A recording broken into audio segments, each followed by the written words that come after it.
A winter storm hits South Dakota. The USF Theater Department opens its production of the Laramie Project. And students have new opportunities to study abroad. All this and more coming up next on College Week.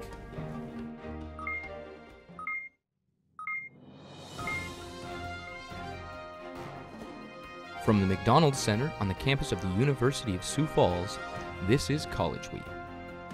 With John Vandentop, Julia Iverson, and Dakota Case with sports. Good morning. I'm John Vandentop. And I'm Julia Iverson. Thanks for joining us. So John, I see you've survived the winter storm we had last week. A lot of people had a lot of power out, a lot of Yes. trees down, but you know, living on campus here, none of my power went out. Right. There was no trees on my car, so I can't complain. It was pretty scary. You've never seen anything like that No, before. not recently. Last Monday was Patriot Day in Boston, a state holiday that is celebrated every year in Massachusetts. This year, Patriot Day started off normal but ended in chaos and tragedy. 2 bombs startled runners and fans at the finish line that killed 3 Americans, including an 8-year-old boy, and injured over 175 more people. A third explosion at the JFK Library was found to be unconnected to the explosions at the Boston Marathon. President Obama said this was a heinous and cowardly act, and given what we know about what took place, the FBI is investigating it as an act of terror. The University of Sioux Falls begins to clean up after a severe weather storm last week. College Week's Eric Carlson has more. Last week, a major spring storm hit the Sioux Falls area. With a mix of rain and freezing rain that brought down tree branches, collapsing and taking out power lines, the University of Sioux Falls is just one of many educational institutions that are looking to clean up.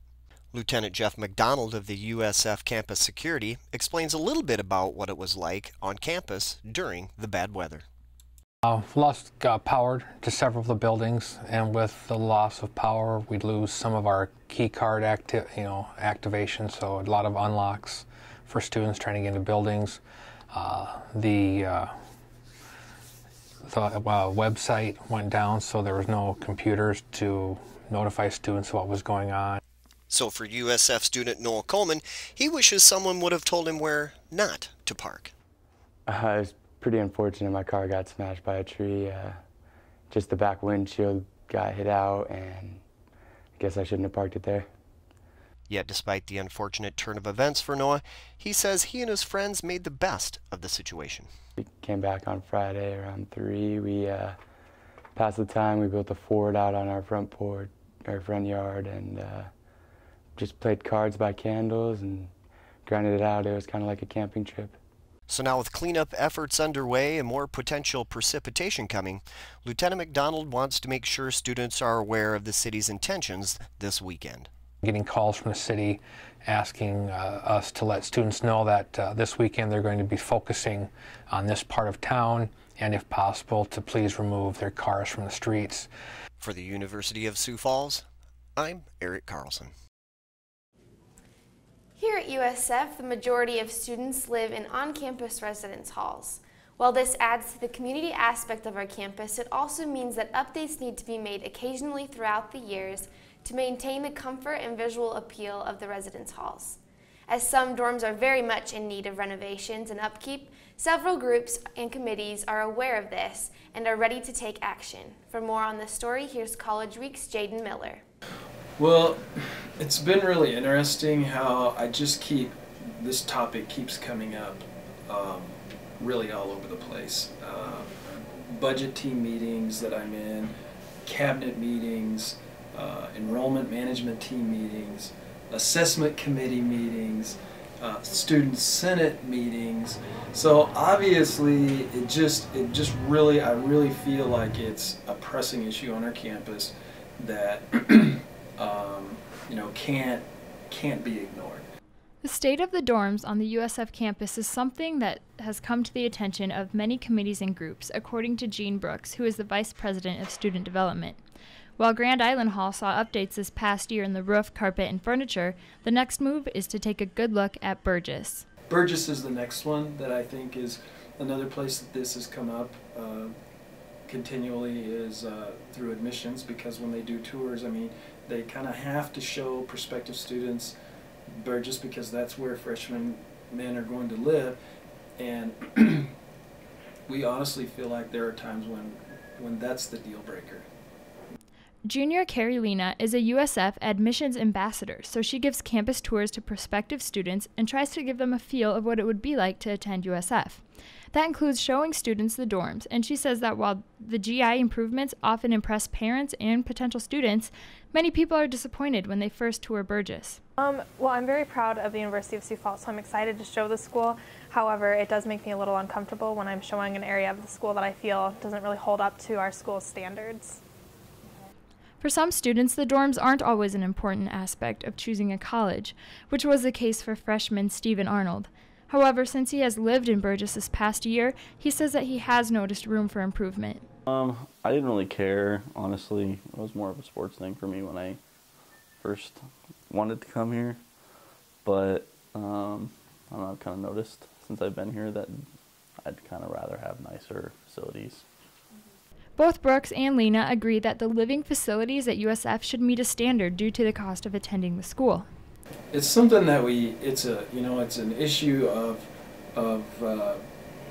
how much our students pay to go to school, in a private school, and that, the obligation that we as a university have to make sure that the living conditions are good for them. From my own standpoint, like if I would have just found out like the cost it is to go to USF and then I were to see those dorms, it would kind of deter me a little bit. Brooks plans to take this information to the Board of Regents in May and hopes to schedule a tour of the dorms with the board. For USF College Week, I'm Jaden Miller. Coming up next, USF theater students prepare to open their theater production. Don't go away. This weekend, the University of Sioux Falls theater program will be putting on their third show of the year, The Laramie Project. This play follows a 1998 tragedy at the University of Wyoming where a student was kidnapped, beaten, and left to die. The playwrights conduct more than 200 interviews to come up with this deeply moving theatrical experience. It will be shown in the Meredith Auditorium on Friday and Saturday at 7:30 p.m. and on Sunday at 2 p.m. The following weekend, it will be shown again at the same times. Libraries are valuable resources to students and non-students alike. To recognize the importance of libraries, the USF community joined the Norman B. Mears Library on campus in the celebration of National Library Week. For the week, the USF Library took on the theme of the Amazing Circus, hosting several events including Carnival Night and an afternoon of root beer floats. Earlier this month, former USF graduate Allison Hutchinson was named the Dr. John W. Harris Teacher of the Year for the Sioux Falls School District. She was chosen out of 1,625 teachers in Sioux Falls and one of 5 finalists. Hutchinson is a biomedical science teacher at the Career and Technical Education Academy in Sioux Falls. Hutchinson graduated from USF in 2002 with a degree in biology secondary education major and a chemistry minor. College Week reporter Irene Samaniego explores the options of studying abroad that USF offers its students. It's a big world out there, but it's not nearly as big as it used to be. The University of Sioux Falls helps you explore this world through their Study Semester Abroad program. Well, the Study Abroad program as it exists today actually began 2 or 3 years ago. And our president, Dr. Mark Benedetto, was making a concerted effort to internationalize the campus, and he began contacting universities abroad and setting up agreements with them. Currently, USF has made an agreement with 4 partner institutions overseas. Our 4 partner institutions are Nelson Mandela Metropolitan University in Port Elizabeth, South Africa, the American College of Greece in Athens, Universidad del Este in San Juan, Puerto Rico, and Pohang Handong Global University in Pohang, South Korea. Studying abroad is I think, very, very important for everyone's education. It opens your mind to new ways of thinking. Obviously, it opens your mind to cultures. But when you study abroad and you actually interact with the people and you interact very directly with the culture, you begin to realize that the things that you've thought all your life and the way you've done things all your life aren't necessarily set in stone. Mariana Sanchez, a USF sophomore, shares with us her future plans to study abroad. Well, I've always wanted to go to another country. To me, it didn't really matter what country it was, just just having the opportunity to go. And just the last couple of years, I felt really encouraged to go to Korea because of my friends from Korea that I've met here in the U.S. and then just the Korean exchange students that come here to USF to study. And so I felt like I was leading towards it. I think people should take this opportunity because it will change you for the rest of your life. You will never think the same way twice because your values, your ideas, your range of thinking will be so reshaped by what you experience. You'll never be the same. If you're interested in studying abroad, go see Dr. Randy Nelson and he will guide you through the process. For College Week, this is Irene Samaniego. In some cultures, theatrical performance can serve as a form of expression to address political and social issues. Earlier this week at USF, a Briarcliff professor and Peruvian actor spoke to students about the differences. College Week's Hannah Olson has more. Theater and performance has and still does play different roles throughout the world today. Dr. Carlos Vargas Salado is the assistant professor of Spanish and Latin American Studies at Briarcliff University. Vargas Salado is also a Peruvian actor. He says there are great differences between theatrical performances in the United States compared to those in Latin America. Like a natural political commitment that the artists in Latin America believe they have. Artists in Latin America believe they have to say things that is not possible to say in another way. Teatro y Problemas Sociales, la experiencia latinoamericana. The Theater and Social Problems, the Latin American Experience, is the title of the presentation Vargas Salado traveled to USF to speak on. Vargas Salado says Latin American performers also view their position differently. They don't perceive themselves like artists. They don't want to be in a museum and things like that. They just want to express that as a part of the best way to maintain the community alive. There are theater performances and actors similar to those in the U.S. in the developed city areas of Latin America. However, Vargas Salado says the difference in the culture in the rural areas compared to that in the city makes the two vastly different worlds. If you are going to Latin America, please try to go to both of them. Not just the city, not just the rural area, because they are both of them. You can live in Sao Paulo exactly like living in New York, it's probably better. It's a little cheaper. But you can find in a favela, in a shanty town in Sao Paulo, another world, another kind of laws, other cultures, other people with truly different interests. Vargas Salado's presentation was given in Spanish, with the majority of the students in attendance currently enrolled in a Spanish class at USF. For College Week, I'm Hannah Olson. And now, College Week's Chantel Day and Evan Hochshagen with a movie review of Olympus Has Fallen. Hi, and welcome to another movie moment. I'm Chantel Day. And I'm Evan Hochshagen. Thanks for joining us. Today we're going to be reviewing the movie Olympus Has Fallen. Now, Evan, you went and saw Olympus Has Fallen. What did you think of it? I thought it was a fantastic movie. Well, the movie stars Gerard Butler and Morgan Freeman and Aaron Eckhart. And it's about a Secret Service agent, Gerard Butler, whose only mission is to protect the President of the United States at all costs.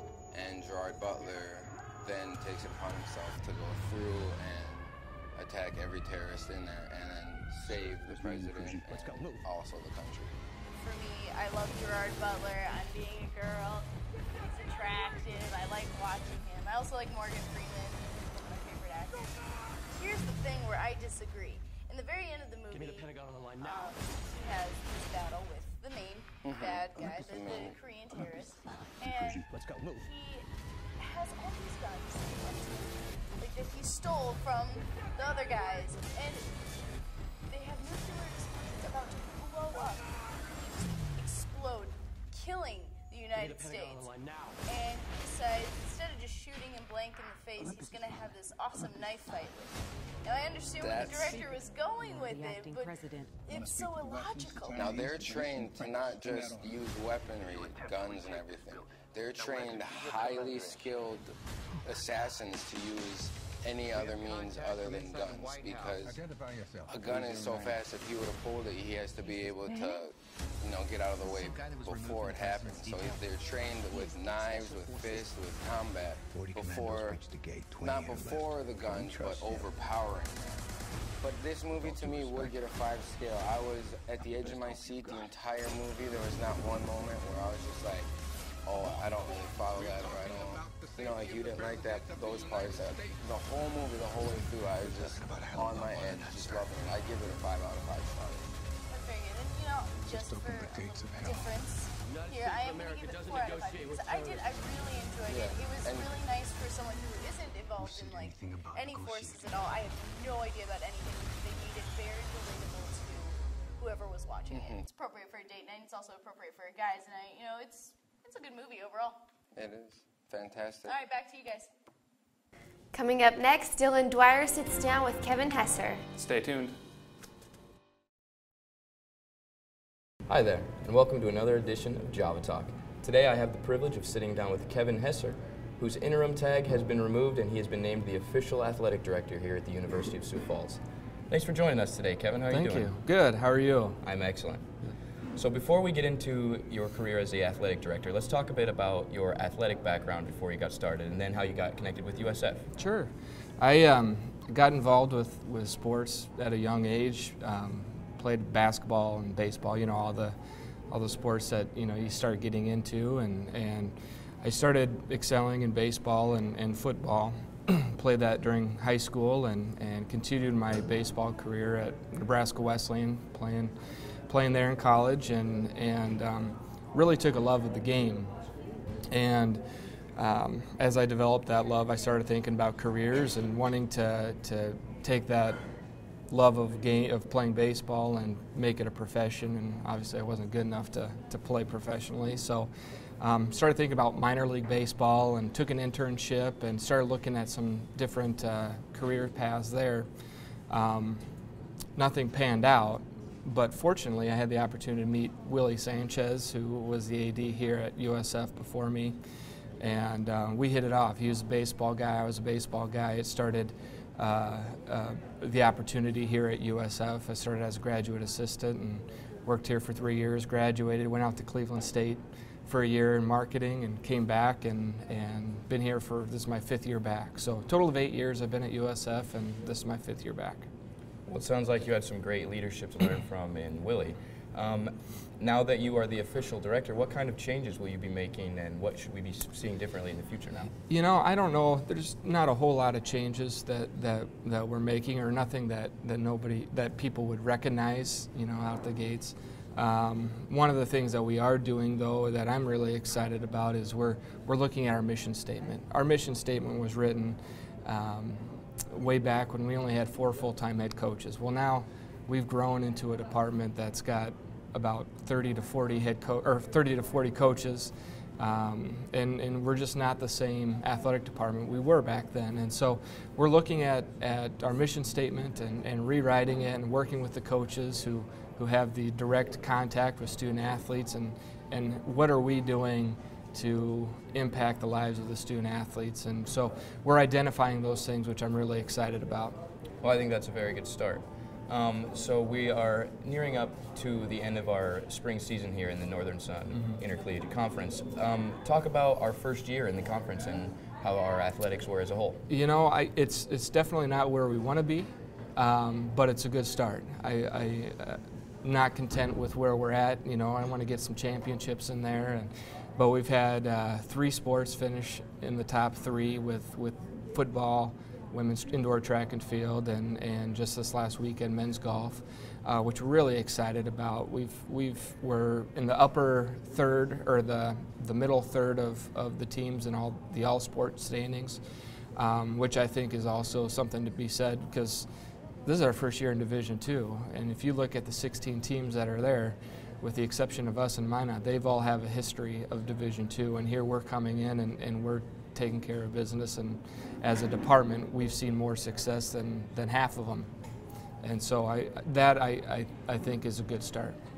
USF saw some new renovations in the basketball court and some locker rooms, and recently we picked up a baseball and softball inflatable cage that even golf can use too. Talk a little bit about this year. Well, with the renovations that happened in the Stewart Center with the gym, the suspended batting cage wasn't going to work anymore with the new changes. And so what we were looking for was something that was flexible, something that if we needed to move it, we can move it. It's set up in the Stewart Center now, but we've used it outdoors for a softball game that we played on the football field. We've used it in the the Strength and Fitness Center. It's something that we can. It's flexible and we can use it for a number of different things. We've even talked about maybe using it as an entrance tunnel for the football team. You know, so it was a good product, you know, and it helped our golf program too, because with the weather that we've been having, they're not getting outside either. So it's worked out pretty well. Well, that is all the time we have here on Java Talk. Thanks again for being with us, Kevin. Yep. Wish you luck in the athletic department. Thank you. Don't go away. Coming up next, we have more sports with Dakota Case. Hello, I'm Dakota Case, USF College Week's sportscaster and editor of Fansided's Gone Puck Wild. But today, I'm not here as a journalist or even as a sports fan. I'm here as an American. The heroes and victims of the April 15th Boston Marathon tragedy will never be forgotten, and our hearts, thoughts, and prayers go out to them. So please, pray for Boston. Thank you. Now here's a look at sports with Dakota Case. Dakota, we all know you're a big hockey guy. Yes, I am. The Stampede made it to the playoffs. How are you liking them this year? They're deep. They're a team that's going to go very far. They have the goaltending, they have the offense, and you know, they have the defense. They have the overall team cohesiveness that's going to take them very far. Saying they're a big improvement from last year, obviously. Absolutely, absolutely. Head women's tennis coach Kevin Grebin received a 4th commitment for the 2013 recruiting class, signing Cassie Stanek of Sioux City, Iowa. Stanek joins Kara Bunkers, Abby Siegenthaler, and Haley Noha. Speaking of USF tennis, the women's tennis team suffered a 6-3 loss against Northern State on Tuesday in Sioux Falls. USF led 3-1 early in the match, but Northern State rallied to sweep the final matches. Sophomore Morgan DeLange won her match 6-1, 6-3 to extend her NSIC record to 8-2. USF wrapped up their regular season Wednesday against Minnesota Duluth. The Cougars are currently the 7th seed in the NSIC, and the top 8 teams will qualify for the conference tournament on April 20th through 21st. Meanwhile, the USF softball and baseball teams played a pair of games Tuesday despite the wintry conditions. The USF softball team fell to Wayne State as the Wildcats swept the Cougars 3-1 and 4-2. USF fell to 13-19 overall and 8-10 in the NSIC. The Cougars traveled to Upper Iowa and Winona State this weekend. On the baseball diamond, the Cougars split with Southwest Minnesota State on Tuesday, winning 4-0 and losing 9-6. USF travels to Minot State this weekend. As the USF football team is getting ready for next year with spring football, the team is being reacquainted with some new coaches. College Week's Thomas Marshall has more on the story. One of our new additions to the Coup coaching staff, defensive line coach Tremaine Jackson, sat down with us and tells us why he felt USF was a good fit for him and his family. Happy to be here. My family's here. I'm married. I have a daughter that's 7 years old, been married for 7 years. We're all excited to be here. Originally from Texas, from Houston, Texas. Worked at Evangel University last year. Been at some other universities in Texas. And just happy to be here at Sioux Falls. As Coach Jackson gets familiar with faces and playbooks, he tells a little about himself, his goals here at USF, and how he likes the USF atmosphere. What attracted me to Sioux Falls was, one, the Christian atmosphere and Coach Stugart and the things that he stands for, and then the tradition of winning that the program has had before. That was very important to me and my family. And I thought it'd be a good opportunity for us to get a chance to play in some snow. Another addition to the Coup football staff, linebacker Coach Rivas takes the place of longtime winning coach John Anderson as he prepares for the spring football as well. Thanks, Dakota. It looks like our very own Sioux Falls pheasant is getting some national attention.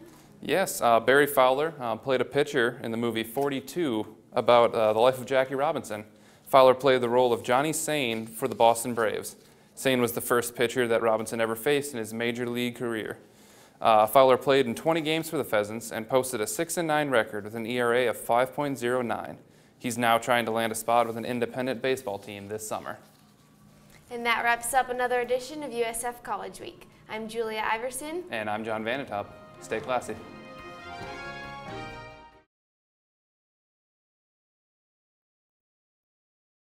Go Jennings, go! Go! Put the team on your back! Touchdown! Sup, Sam? What you watching? I'm just watching Greg Jennings put the team on his back, scoring some touchdowns. You heard the news, right? No, I didn't hear the news. He's not a Packer no more. He's a Viking. Yeah, get that through your mind. No way! Looks like Aaron Rodgers is going to have one less guy to go up against the monsters of the Midway. You didn't hear the news, did you? What news? Ryan Urlacher isn't coming back. No. No! Why? What do you... I just don't see what your guys' problem is.